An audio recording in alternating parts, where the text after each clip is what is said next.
For this stream, we're basically going to be, first of all, the first topic is going to be basically on some of the Trump voters. I've been noticing this within the last few days. It mainly concerns the wall, and I think it's getting a little bit worse. And it tends to be over issues when they tend to get a little bit tight on the passage. Is anytime we see an issue that tends to be tight on the passage, we see a lot of these Trump voters tend to be very, very concerned over the issue of being passed exactly the way they want. So they tend to veer way off of the line of what's constitutional. So they end up trying to make some type of obscure argument. I've even, one of the recent ones I've seen is some type of 1986 article, 1986 point on the, basically saying there's military constructions and trying to make the argument that that Trump's argument of the border being a military construction, being it's the Army Corps of Engineers doing it. Well, the Army Corps of Engineers does not have anything to do with these military constructions, and this is the whole point. And these they're basically ensuring that the construction is sound, number one, and number two, they're ensuring that it's environmentally safe. That's basically what these people are. They're it's not it does not declare it as a military installation. A military installation is a base. That's frankly what it is. There's no doubt about it. A border is not a base. Because if we assume the border is the base, then we'd have to assume that there has to be multiple sides to it. That if we assume there's multiple sides to it, that means the whole country is a military base. And to assume this, that is a violation of the Third Amendment. Because to do that, it would assume quartering in people's homes would be allowed if this would assume that this is a military base. And it would assume that because there is no border fence north, it assumes property, or at least nothing firmly structured in many areas, to the degree that we would be establishing, because there's mainly, there's not as firmly structured for the way the borders are set. It would be that we would be essentially claiming certain pieces of land as military bases in Canada. Now that would be a violation by essentially annexing part of Canada for a military base based on this judgment. And that would be essentially violating international law. And it would be essentially violating just basic standards of what the original founders had for the foreign policy. Now our current foreign policy is actually a current violation of our founders' foreign policy. Our founders' foreign policy strictly stated no foreign entanglements. It was only supposed to be if we were attacked, we were supposed to defend ourselves. And that was the whole point. If we look what we're doing, this is actually specifically written. It's actually specifically written in there that that the only military installations are supposed to be bases, and they're supposed to be only on U.S. soil. And this is actually expressly written. So military bases overseas are not actually constitutional. And if we look at the actual way the Constitution's written, and that's the way it's written specifically, the only reason why we would ever have anything overseas would actually be temporary. And that's only in the case of if we were ever attacked, and if someone was essentially, there was ever essentially an attack at sea near our land, and we would need to essentially have some type of temporary installation, and that would be the case. But That's the only exception. And then it says no foreign entanglements. This does highly restrict the alliances that we have with other nations. We would have through diplomacy and through trade. And this is what it was meant for. We do not have these actual technical terms of allies. This is a major point that needs to be made. And it's not being made because we had these ideas of, through the progressive era of shared defense and these backward ideas that if people donate enough money through lobbyists, that they can be declared an ally. We're seeing this with Israel, we're seeing this with Saudi Arabia, seeing this with UAE, and they can be declared an ally just by donating enough money through lobbyists. And that's the way you can do it. If you donate enough money, you can become an ally.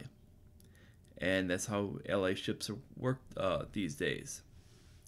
And that's the whole point. But essentially, you're not supposed to be an ally. You're actually supposed to be have just a diplomatic relationships with other nations.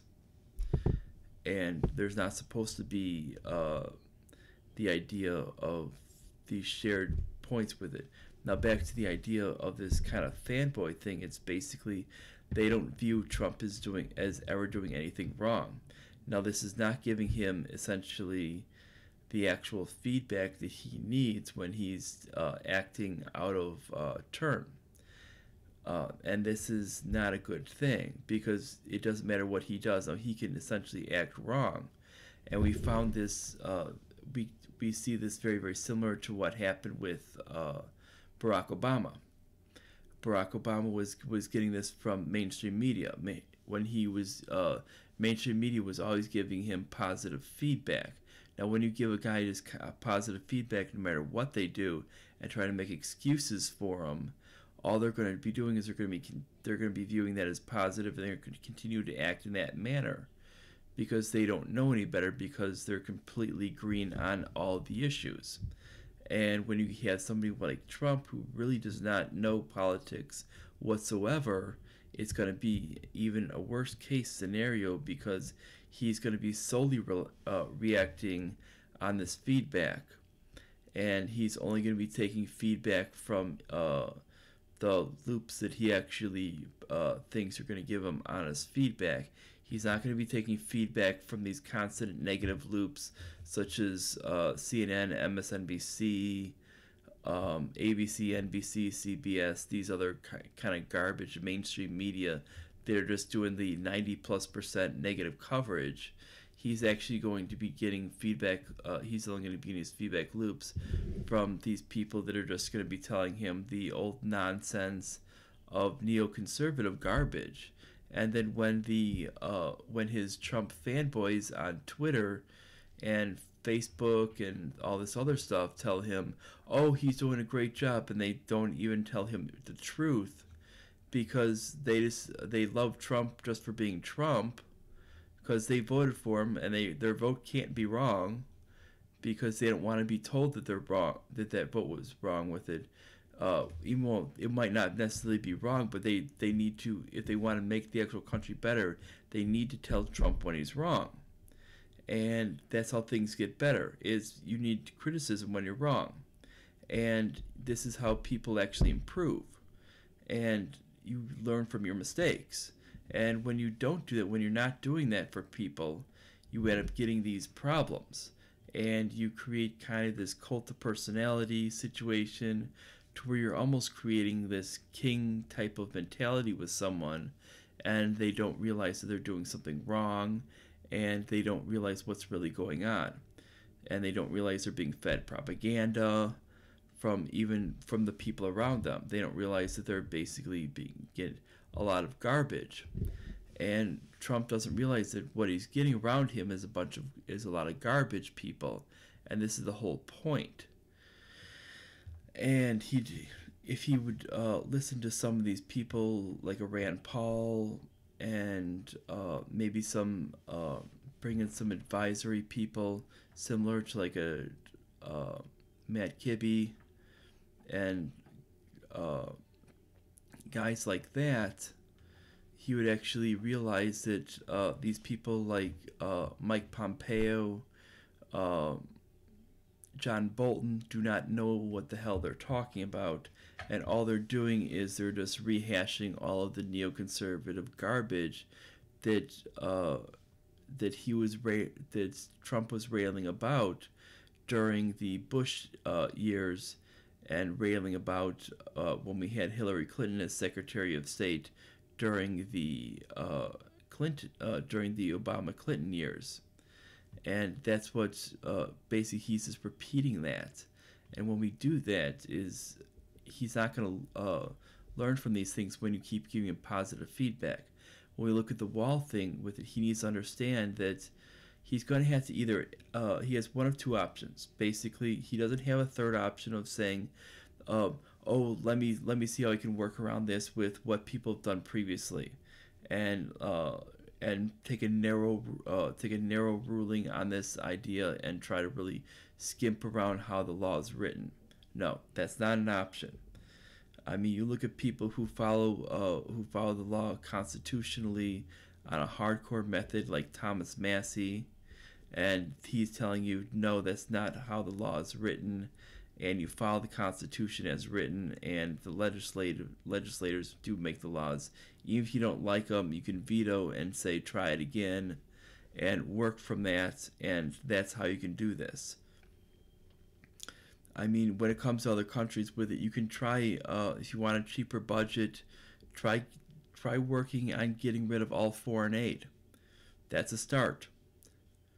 I mean, there's plenty of foreign aid. We know at least Israel's taking a minimum of $5 billion. $5 billion is what you want for the wall. You can start there. Saudi Arabia's taking a bunch of money. When you start trimming out all this money for foreign aid, you're going to realize that you can easily take a lot of money out. Bringing all of our people home from the wars, you're going to realize that. The military wants a slush fund for another $150 billion. There's more money.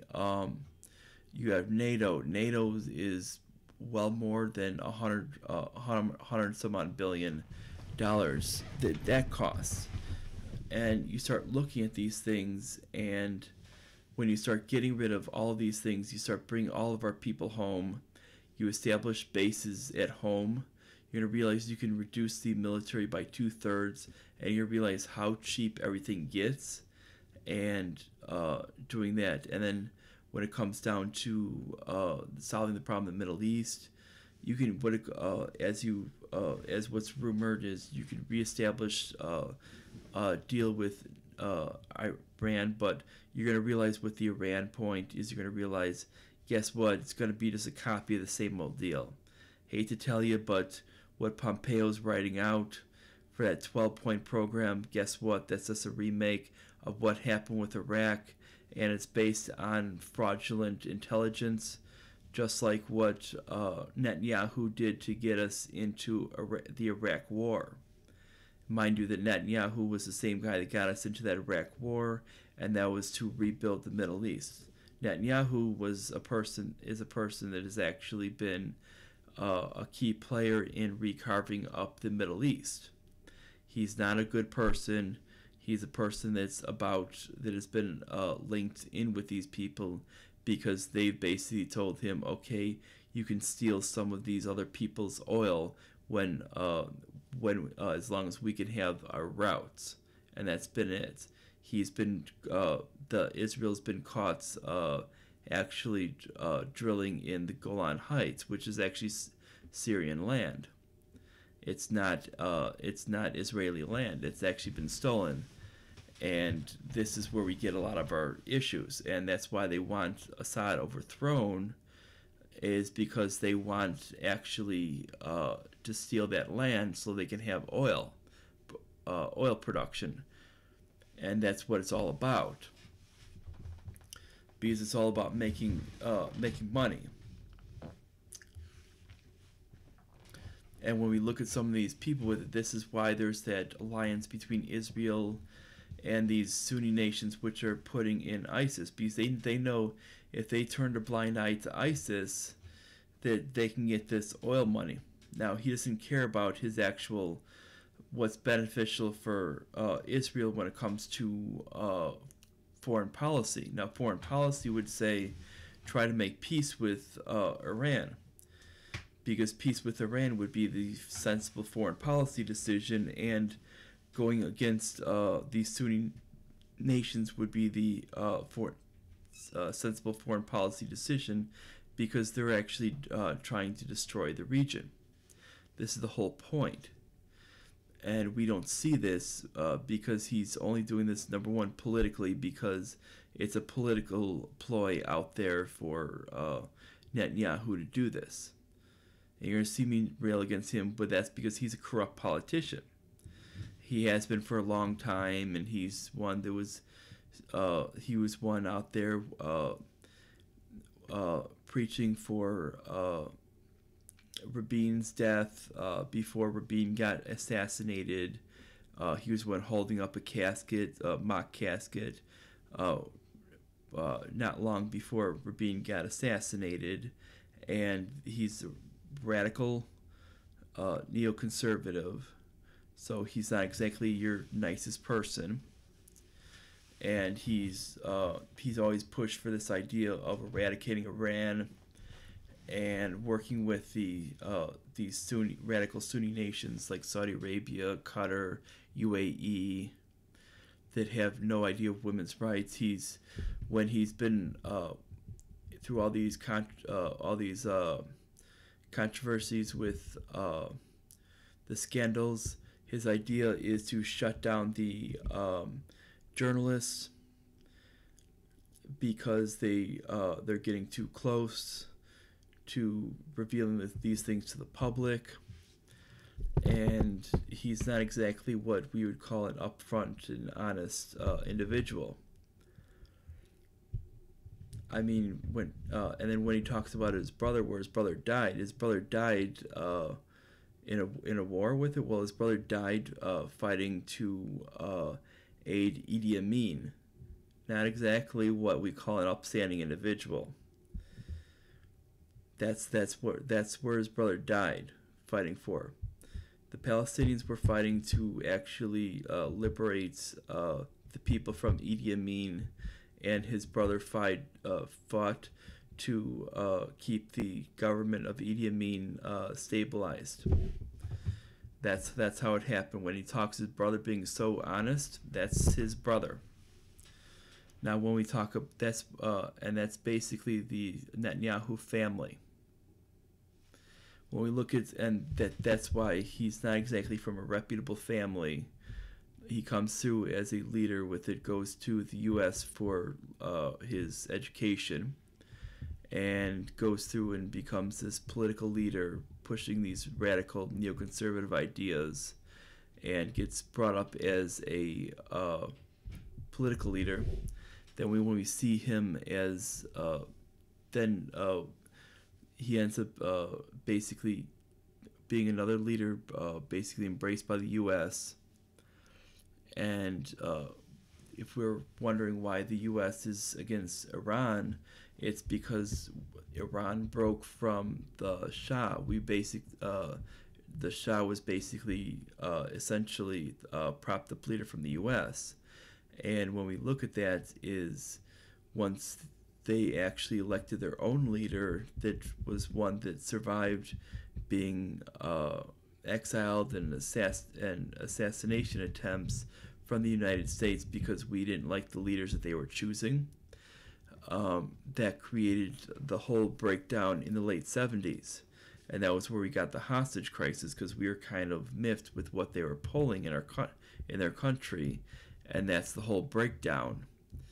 And that's where we had the hostage crisis, and then there was where we tried to overthrow them again with the Iran-Contra situation, where we tried to basically where we tried to run guns into their country via radicals in the 80s with our friend at the time, Saddam Hussein, running guns through Iraq into Iran.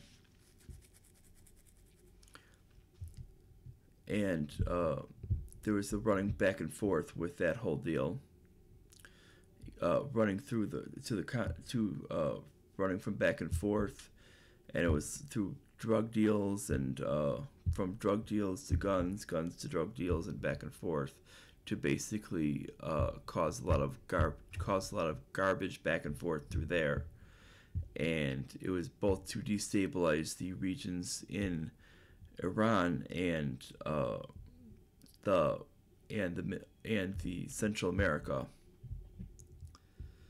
which is, they don't usually talk about the Iran end, and they usually talk about the Central America end, but it was also on Iran as well, because we were also friends with Saddam Hussein at the time. But Saddam Hussein eventually had his falling out, and that's when we tried to take him out. Twice. I mean, we had the Gulf War, and then we also had the later periods. That's because we were friends with the radical Kuwaitis, and because the Iraqis wanted to reduce the production of oil, we had to essentially remove Hussein, and that's the way that went. And that's basically the way a lot of the American politics works, and that's the whole problem. So when we see these things, it's not always as simple as what we're looking in the front. What we're being told by the legacy media is not exactly what's really happening behind closed doors. And then, like, when what's happening with Trump is he's tending to fall for a lot of what his advisors are doing, and he's not listening to what's really going on. He needs to understand that basically is he needs to listen to guys like Rand Paul and really sit down to getting down to what's constitutional. And that constitution is really what limits the actual system. It might not be fun, but guess what? That's the rules we have. And while he's done better than a lot of the previous people, he can't get into the trap what a lot of other presidents have done in the past and say, well, I want to get more done. Well, that's not the way things go. And you can't say, well, someone else did it. There's no room for someone else did it. That's not how things go. You don't go if someone else did it. You need to keep yourself on a higher standard. And it doesn't matter what you're doing with it. And don't try to use your lawyers to twist around to say, well, we can kind of say that this is national security. And because this is national security, that's kind of defense. And no, that's not how things work, because you can start stretching things around. Because the way it comes down to it is someone can say climate change. Well, climate change isn't really a military thing, but there is a war on climate change, so we can use funding from military to go against climate change. So we're going to take this green energy plan, the Green New Deal, and we're going to put it. We're going to take money from the Defense Department and reroute it from there. And that's how people can start rerouting money, and they can start using a lot of these things of these points on executive orders or points on the ways interpretations of laws have gone in the past, and that's just the whole point of how things are wrongly interpreted. He's essentially going on the way Reagan interpreted one law for a military installation in '86, and he's essentially assuming that to mean a border. Now that doesn't mean a border. A border is a border. That's national security. That's usually either previously it was done by the states. Funding would go directly to the state. The state would put up the border, and that was the end of it. Currently, with the system being it's federal under like such things as the actual system with the actual we have actual department for it with these with the actual border itself. So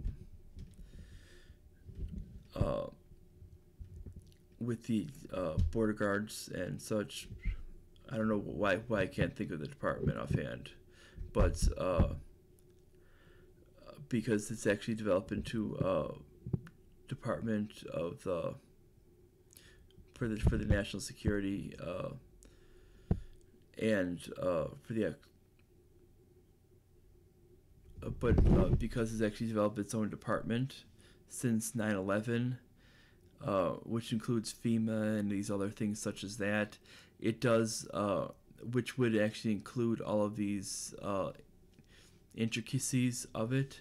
That's where it actually goes under, and that doesn't go as an actual military installation.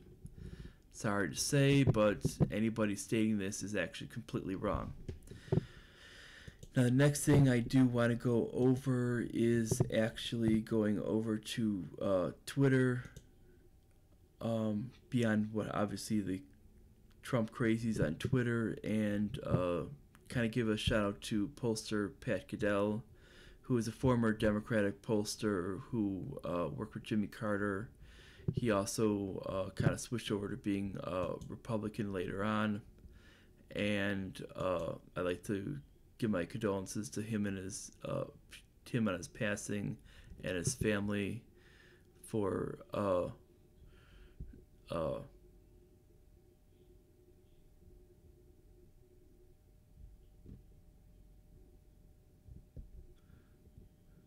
and basically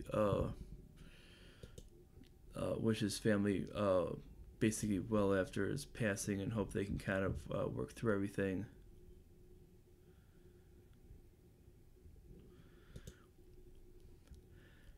And next, I want to look through some trending news.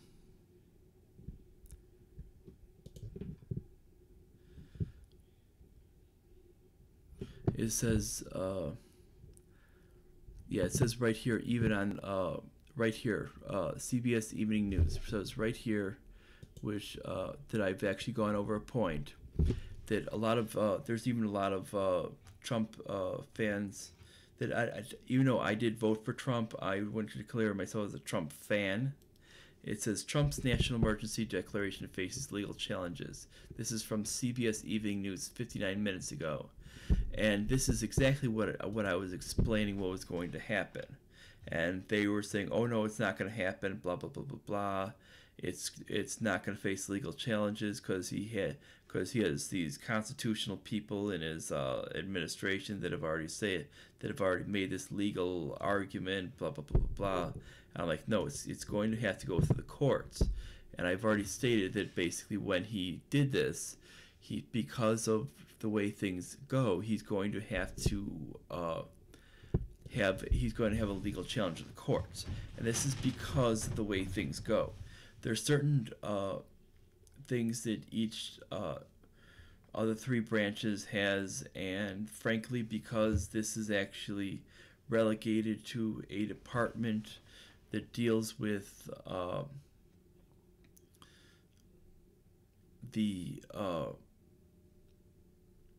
basically it'll deal with such things as immigration, border security, the actual border itself, basically all these factors. And as far as I know, Kirstjen Nielsen is still the head of the department. Basically, this is the actual department that actually would handle that thing. FEMA as well is in this. And essentially, she is the head of that department. Now, as you know, she is not the head of the military. And this is one of the things that needs to be discussed, is since she is not the head of the military, it needs to be understood that she is not going to that means it would not be military spending. And nothing with the military would be involved in this decision. Thus, his actual constitutional argument is invalid. That's the whole point that I have made to people, and they insist that everything from I have Trump derangement syndrome, which I find very, very hard to believe because I voted for Trump. I don't know how you can have Trump derangement syndrome when you actually voted for him. I don't know how that comes about. I don't because I haven't even had a medicine change or anything like that. I don't know how that one comes about. Because the fact is all I'm doing is discussing policy. I've been accused of that. I've been accused of being liberal. I've been accused within the last week liberal, of being neoconservative. I've been accused of being everything. I've been accused of being a socialist. I've been, even though I'm a libertarian conservative. And that this is what I've been accused of being within like the last week. Which is about the most absurd thing I can actually think of. And this is solely because I actually did the actually daring thing of question our actual spending of our money and actually declare that we should not be spending any public aid and say that basically that Israel is taking advantage of us, and which they are, and agree with Ilhan Omar. But I've also pointed out the point that she's also doing this from a little bit less than honest point of view. I've also been accused of being that's where I've been accused of being a socialist. I've been accused of being a neocon because I basically pointed out that Ilhan Omar, while she was criticizing, making some critical points on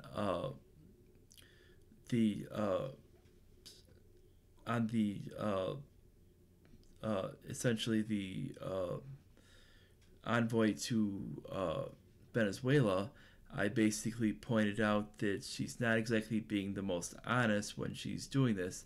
Yes, her points are technically right, but she's not doing it for those reasons. She's doing it like many Democrats. She's doing it to essentially grandstand, because what we see her doing outside of the work is she's not actually doing any pro-peace actions. She's not pushing for such things as pulling money out of this Saudi war against Yemen. She's not voting. She's not being against that. She's not pushing for vocally pushing for us to pull out of these bases across the U.S. She's not doing any of these things. It would be essentially showing that she's actually for these points. She seems to be more grandstanding, and which I'm showing that she's actually showing that she's pro-Sunni, which it shows that she's for these military actions that benefit Sunnis, but she's against these military actions that are against that might be against Sunnis, which is why we've seen her state things such as she's just fine with John Bolton saying things against Iran, which she's actually supported that, and even sanctions against Iran. But when it comes down to basically stuff against stuff like Palestine, which is Sunni, and she will state stuff against them. She will state stuff against the administration, which shows that she's less than honest when it comes to her positions. Why is she having such a dishonest position when it comes to that? And then when it comes to money, she doesn't make any references to CARE. Now, CARE is one of the biggest hypocrites is one of the biggest donors on Capitol Hill for influencing policy. And not only did she not call them out, but within the actual last week, she actually went to one of their fundraising events. that shows that she is a big hypocrite when it comes down to those things. Now, I got called basically a neocon on that. I've been called for basically backing her free speech rights. I've been called a socialist for that, because I don't believe that she should be removed from her position, because I don't believe that they should basically remove someone just for stating a position that they don't like. And it's basically, if you're put there with it, you shouldn't be removed basically because you stated something that they didn't like. And this is not about that with it. You should actually have to do something that's actually serious, a conduct violation. I mean, if you're doing one of those like die-in type of things like the Democrats did to do one of those staged things with it on gun violence or something like that, something that's seriously disruptive, then I can see some sanctions against you. But the Republicans never did. But if you're just doing nothing but engaging in free speech, there should be no problems. And then I've been accused of almost everything across the board when it comes down to these things. I've been accused of not knowing the Constitution when I've actually basically stated that it states specifically that a border is not a military installation. It states specifically in the Constitution itself what a military installation is. A military installation is only a base, and bases are only supposed to be within the U.S. And it's very, very specific in that when it actually states within the when you're talking about within the individual sections. And if you actually read over that, I've actually in my actual rant on the I actually do a rant where I actually go over each part of the Constitution of why people can't even follow it, and in the actual Congress of that actually goes over individual parts and actually explains these specific things and shows why that's unconstitutional of what they're doing. And we even find people that are not that bright even on that point, and they don't even understand that. And you can't just all of a sudden claim something such as a border wall. I mean, if we can claim that, we can claim almost anything. You can claim any type of physical structure as military. Then they can start claiming residential homes then as military installations, which would be a violation of the Third Amendment. And that's where I am coming from that. And that's where I think we need to actually start looking at things a lot more sensibly from these points. Now, I've also seen other people coming from the other end and saying, oh, we need to start having, like from people like Bernie Sanders, oh, we need to have automatic voter registration. Automatic voter registration. Now, that I don't agree with. Now, this is why. Because it should not be automatic. People have the freedom to choose if they want to or want to vote or not. Other point is he wants the holiday. He wants the voting day to be a holiday. Now, it's not a holiday because you're not celebrating anything. Other countries do not have it as a holiday either. I mean, you go out to the Philippines, the voting day is not a holiday. You have plenty of time to vote. There's other points that he makes with it. He rails against voter ID. Now, when it comes to actually he makes points against voter ID. Well, when we have voter ID laws, they're actually meant to protect for voter integrity. When we look at these voter ID laws, you get, like, such as Wisconsin, you get a free ID. You go to a state without voter ID laws, you have to pay a lot of money for your state ID. Now, frankly, for anyone like me who doesn't drive, because in my case I'm disabled, I would rather have a free ID than have to pay a good amount of money for an ID. And when you have to pay for that ID, you get less years on it. When you get that free ID, they give you more years. and it's a real good benefit. And I actually like that when they do that. And frankly, it's been a really, really good benefit of Wisconsin to have voter ID.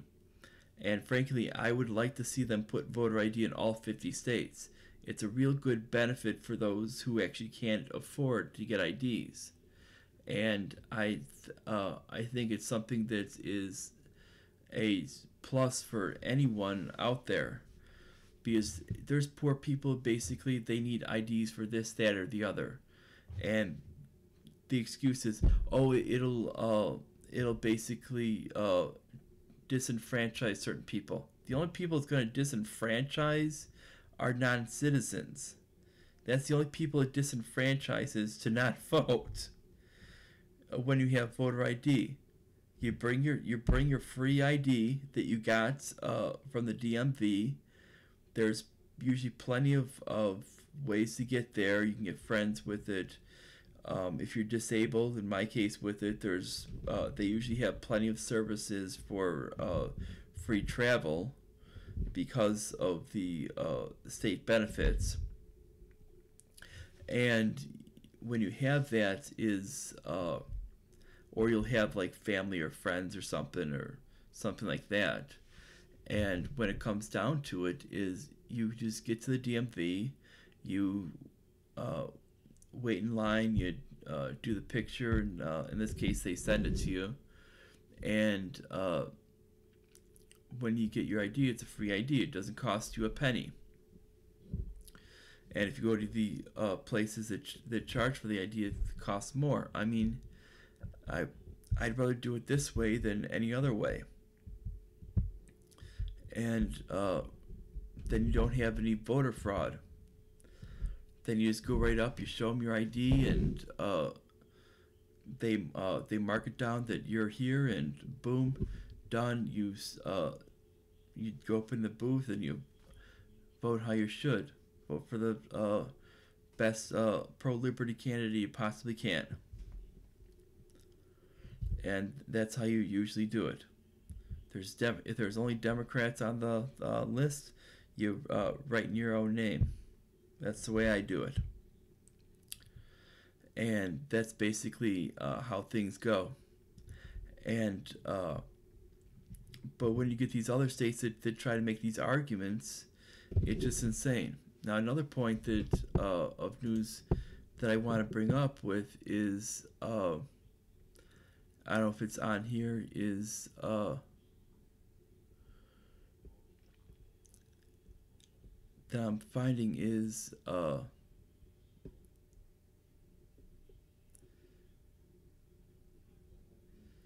let's see. No, it doesn't state it on the YouTube news, but it's basically that when we look at it, it's that we're finding that what was that? That we're seeing that where was I at? Now I just lost my place on that. Oh, and the next part was going to be on some of the people were talking about the census for renumbering the electoral votes on the per state. Now, this is another thing with it. They're trying to block the point of asking if people are actual citizens. Now, this is an important point in each thing, and they're trying to make this, if this is a constitutional question or not, that this is constitutionally allowed or not. Now, since this is actually pertaining to how we number each state, I think this should be allowed, because this is actually for adjustment of the constitutional numbers. And I think especially the reason why people want this actually off the list is because for states like California, for states like New York, for states like Illinois, and these other states that were basically doing this idea of let's bring in as many illegal aliens as possible, that thought it would actually help them out, they realize with a question like that, it's not going to help them when it comes out to being these electoral points, uh, when they get these actual numbers coming out, and it's not going to benefit them in these in these actual elections. And it doesn't matter what they actually try to do. If this goes through and they declare it constitutional because of the way the census is declared, because census is meant to actually count the actual citizens, not just residents, and that's the actual purpose of it. It's not meant to count residents, because if it was meant to count that, you would also count people who are also on vacation, and that's not meant to be. That would not be a legitimate count, because you're talking, if you're counting people who are on vacation, then it doesn't even make any sense. And that's why the idea of a census is counting people who are on vacation, who are actually citizens, makes perfect sense. And that's why you do not want to count illegal aliens or people who are not legal to vote. And the whole point is for the actual purpose of voting. That's why we do a census. We don't do a census just purely for population. If we're going to be doing that, that doesn't make any sense. Now it would basically be, if they want to do as a anonymous name with it, I mean, I would perfectly approve that. If they just wanted to basically do it without naming names in the house and just want to give an actual number of people who are citizens, people who are not, I'd be perfectly in favor of that, because that allows perfect anonymity for people who are legal aliens to basically fill out a 0 if there's that for it, so you don't have any legal implications, which allows it to be within grounds of the Fourth Amendment, because the only concern it would be under is Fourth Amendment violations. And that's the only concern that people are going to actually have to make on this. And that's what we have here. And to actually eliminate this Fourth Amendment violation is we're talking that we would have to eliminate the people from making these arguments themselves. And that's where we come from. That's Fourth Amendment violation only comes from people having to actually not a Fourth Amendment, but actually a Fifth Amendment violation. I'm sorry with all this. It's actually taking a little bit of both. Essentially, it's you're essentially going in, and essentially it's the invasion of privacy as well as the self-incrimination as well. So it's actually taking a little bit of both. But essentially you would have the Fourth and Fifth Amendment violations. But if they're allowed to stay anonymous, you had the privacy, which frees it from the Fourth Amendment, and the Fifth Amendment, by the privacy alone, it doesn't. They are not incriminating themselves because there's no name to incriminate to, so there would be nothing to go back to. So essentially, if they were just taking nothing but numbers on these things, we did not have to fill out a name, and they were just sending out by address, or just having people go from door to door and just grabbing numbers, that would actually be a better option, like an actual census takers by district or something, and that would be the best option, and that's what we could see happen if they were going to do that, like census takers by district, and then just say, give me a number of people at this address. You don't have to give an actual names, no names necessary, no genders necessary, no none of this other garbage necessary, just the numbers of citizens, numbers of citizens living at the place that are 18 or numbers living 18 or older, numbers under 18 or older, and that's it. Nothing else applicable. And that would be what would be necessary. And then they would just collect these numbers, and compute them out, and that would be the end of it. and that's how we can actually determine this. Now, if you look at some of the other things, we'll look at here's the thing at the Aurora, Illinois. Now that's a little bit south of me. I used to live in Illinois. Was born in part of Cook County. Grew up in McHenry County, which is just basically I believe it's like one county north of Aurora. One, if not two counties. And basically it's the chief police was saying that he was not supposed to be in possession of a firearm.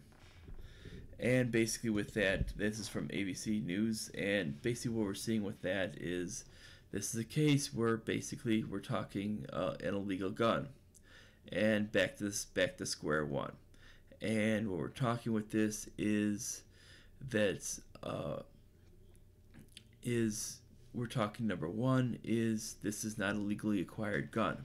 So gun control would have done nothing. So all these people that I was seeing on Twitter, all these liberal people that are on Twitter, they're saying gun control, gun control, gun control. Guess what? None of it would have helped, because this was not a legally acquired gun. That's number one.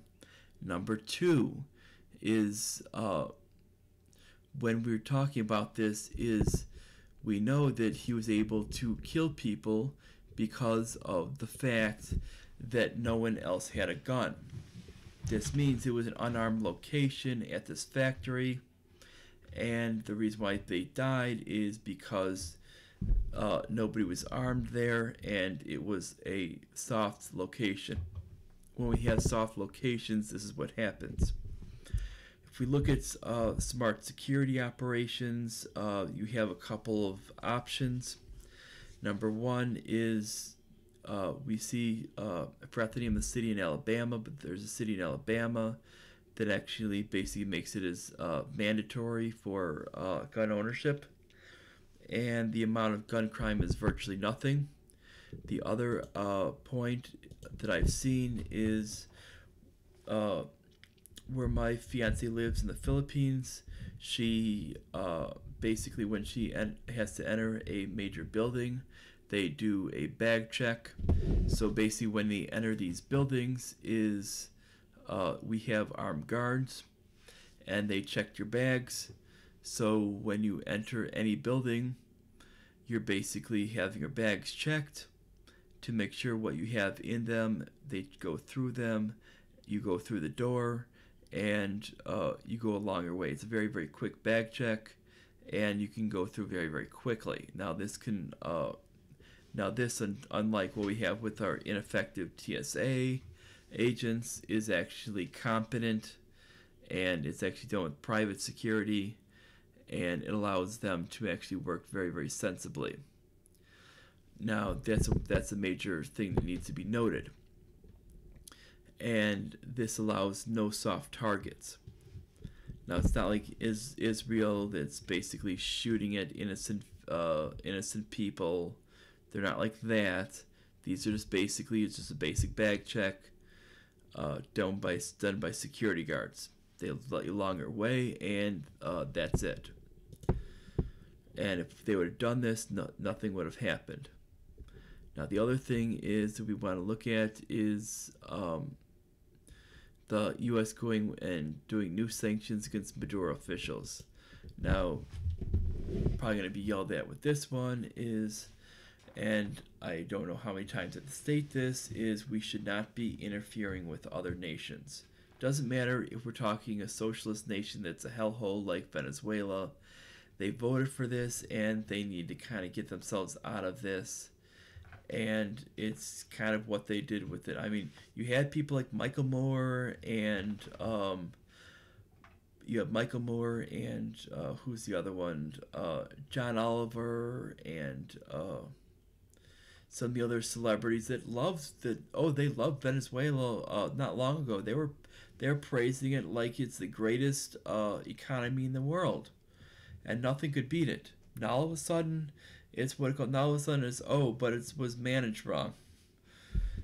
But the fact is what we have with it, when we intervene with these things, they just get worse. And they go, they're going to sanction. Why? Because he's not letting aid in. Well, the reason why he's not letting aid in is because he realizes that you can easily hide weaponry in that aid, and that's how Gaddafi had his situation go down. We said we were just sending humanitarian aid to the to basically the rebels in Libya. You know those kind Libyan rebels. They were actually terrorists. Yeah, that's what it goes. That's what he's actually being mindful of. He realizes that basically as the U.S. cannot be trusted, and this is basically you have a person who the envoy of this whole thing is a person who essentially was linked to overthrowing many socialist dictators in the Middle East and caused basically the death of over 300,000 people, in the Central America. So we can't exactly with Elliot Abrams. So we can't exactly trust these type of people. So we can't exactly trust this thing going on. And then when we look at the director of national security that would be behind some of these things is John Bolton. This is another person who was key in the Iraq War, trying to prop up this propaganda war to basically say that there was weapons of mass destruction when there never was. He was key with him, Colin Powell, Dick Cheney, and Benjamin Netanyahu were the four key people in basically creating the lies on this war. And those were the four major players. And without them, the Iraq War would never have happened. And that's a major point that needs to be made. And when we see that this is kind of what's key.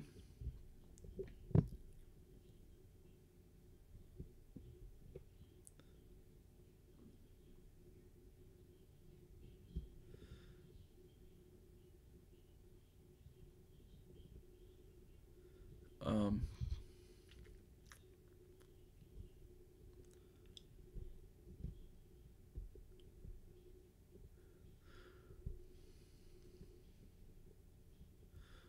yeah, we can continue with the points of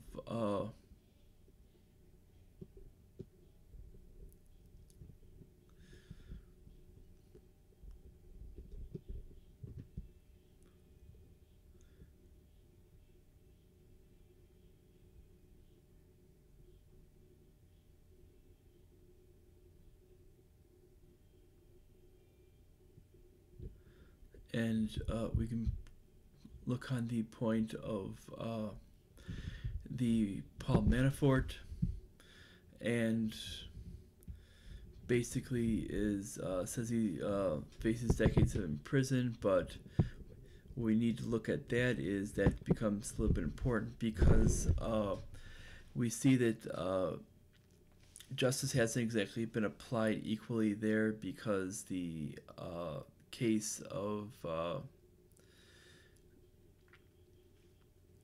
the opposition being the brother of Hillary Clinton's campaign manager,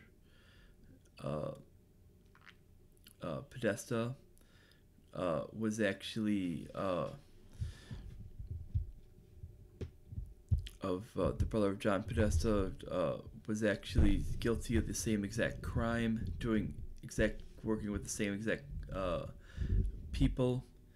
It was actually kind of a same type of group thing, and we find that it was basically an identical situation, and yet we see that he was essentially granted immunity. And by the Mueller investigation, and we see that basically it looks like within that case we see the Mueller investigation is actually playing games with that, as we also see Mueller basically doing a gag order even on Roger Stone. and it shows that Mueller is basically playing political games. And as we've talked before, it shows that Mueller is basically a political animal, and he might list himself as a Republican, but the fact is he is highly linked to these Democratic politicians, being Barack Obama's FBI director that was linked to the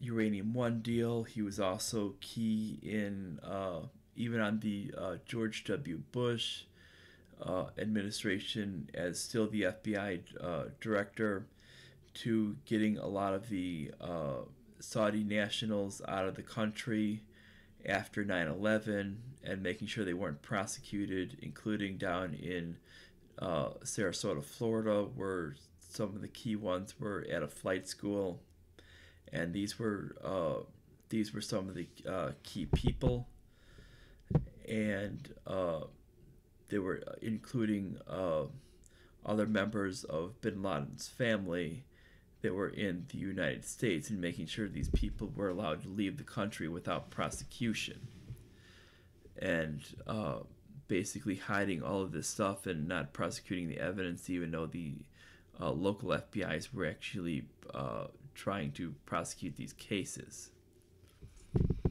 And it shows, when we look at that, so we can see that Mueller is frankly a dirty cop that's part of this, it doesn't matter if you want to call it deep state or just bureaucratic mess or whatever, or just basically continued bureaucracy that just keeps repeating itself. It doesn't matter what you want to call it. That keeps working, doesn't matter what president gets in, that basically kind of controls the way the government behind the scenes works.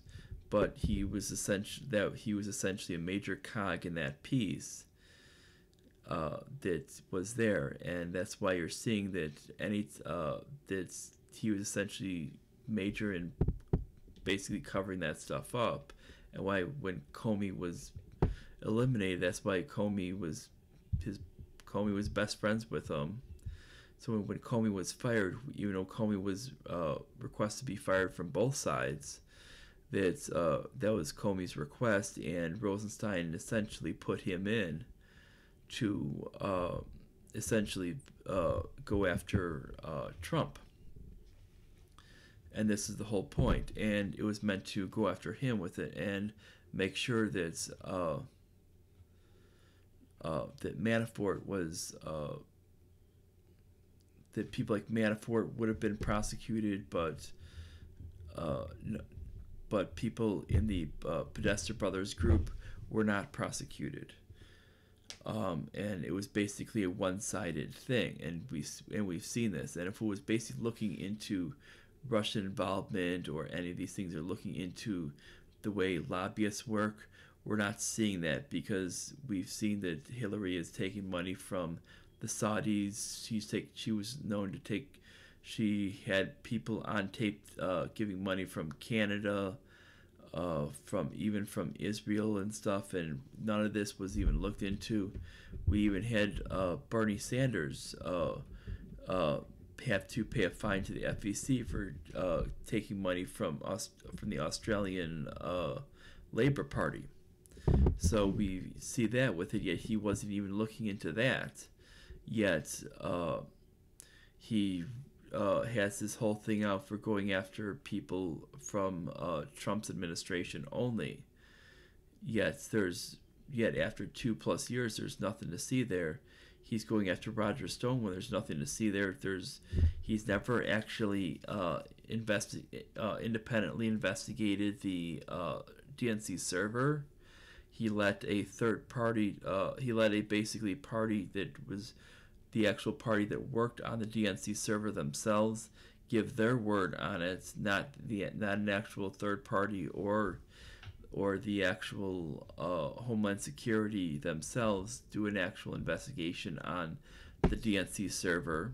He's never actually talked to anybody who's actually said they have knowledge of the actual download speeds, such as William Binney, which shows that when it comes to that piece of news, it shows that it's showing as it really is, as Trump would say, a witch hunt. When it shows as a witch hunt when they're actually going after one side and not the other. If you're looking at going after lobbyists, you need to go after both sides. It shouldn't just be one. It shouldn't just be, hey, this guy worked for Trump. This guy worked for Trump. This guy worked for Trump. This guy worked for Trump. Now, as I explained before, I'm not. I'm not 100% supporter of Trump. I will support him when he does good and go against him when he does bad. But when I see something that's outrageous, I am going. That's basically not constitutional and basically misjustice, and I will point it out. And that's what we're seeing here. We're seeing basically two standards of justice, and we're seeing basically Democrats can basically do anything, and they're looking the other way. And when it comes to Republicans, they're basically saying, we're going to prosecute you on these bogus charges. Basically, with Roger Stone, this charges is doing nothing more than not fitting the actual profile that they had on him. And that's what he did. He did the actual charge not fitting a profile. Now, if you don't fit a profile, that should not be a criminal charge that people should have on you. That's they have that, and basically there was a misstatement, which if you do a misstatement to Congress, you have the ability to correct it. To me, he should have the ability to correct that statement. And if you do a misstatement with the FBI, you should have the ability to correct that statement. They have not given him the ability to correct that statement. Sometimes people make little minor mistakes, and that's what he did. Everybody does it. Everybody forgets something small, and that's all what happened. And he shouldn't exactly be punished on something like that. That's the same way that they did with the first one they sent to prison. I forgot his name offhand. There's the Greek one. I forgot his name offhand, but they sent him to prison for basically a minor lie as well, and that's what we were finding with that. But that's what it basically was about, and that's the whole point. Now, when we look at some of the other stuff with it, is we see we're also seeing on the I'll go after the Alexandria Ocasio-Cortez is from NBC News. She's trying to defend her Green New Deal in her inaugural address, and where she's basically best of his blown sky high. She's doing it at a performing arts school in the Bronx, and that's basically, if you look at social media, you'll see how much that's blown up in her face. Another thing is, as men detained in the Jussie Smollett case released without charges. That's basically because if this is from from today. That's it's about 6 hours ago.